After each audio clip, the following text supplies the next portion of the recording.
Jenis penyuntingan bahasa ilmiah pada media cetak dan non-cetak.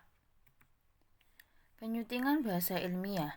Penyuntingan merupakan kegiatan memperbaiki tulisan, karangan atau naskah supaya tulisan yang telah disusun tersebut menjadi lebih baik. Penyuntingan dapat dilakukan di berbagai media, seperti media cetak maupun media non-cetak. Dalam sebuah penyuntingan, bahasa merupakan suatu hal yang sangat diperlukan. Salah satunya adalah bahasa ilmiah. Bahasa ilmiah adalah bahasa yang digunakan dalam berbagai bidang keilmuan, yang dimana bahasa bidang tersebut mengkaji tentang sebuah ilmu pengetahuan. Dalam penyuntingan bahasa ilmiah ada aspek-aspeknya, yaitu penyuntingan isi. Penyuntingan isi ada hal-hal di dalamnya. Yang pertama, mutu. Mutu atau kualitas merupakan ukuran mengenai tingkat baik buruknya suatu penyuntingan karya ilmiah.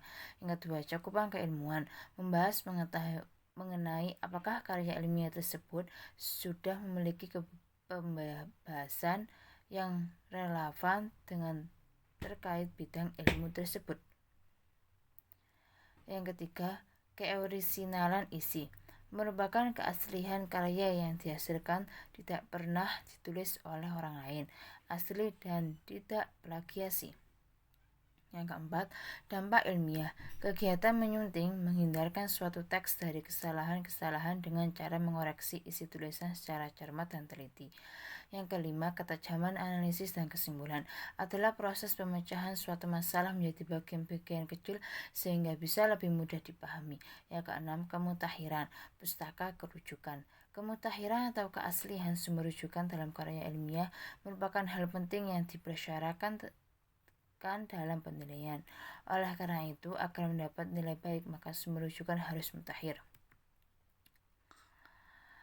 Setelah penyuntingan isi, ada penyuntingan bahasa. Yang pertama, tata cara penyajian. Artinya, karya tersebut perlu disunting dari segi ejaan, tata bahasa, dan kebenaran fakta. Penulisan yang kedua, dalam hal ini ada beberapa yang perlu diperhatikan, yaitu penggunaan aturan ejaan yang disempurnakan atau tidak. Penggunaan tanda baca seperti tanda titik, koma, dan petik harus memiliki ketepatan. Diksi, pemilihan kata atau diksi harus diperhatikan. Kalimat, keefektifan kalimat seperti susunan SPOK.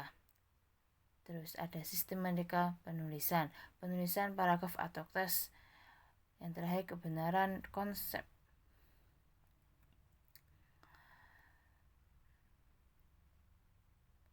Yang ketiga, penyuguhan pendukung, berisi ilustrasi dan tabel-tabel pendukung penyuntingan karya ilmiah. Yang keempat, ketaat asasan pada gaya selingkung, berarti patuh dan konsisten pada gaya yang diberlakukan penerbit atau penerbitan tertentu agar bisa menjadi ciri pembeda dengan penerbit-penerbit yang lain. Penyuntingan format dan penyuntingan naskah pracetak.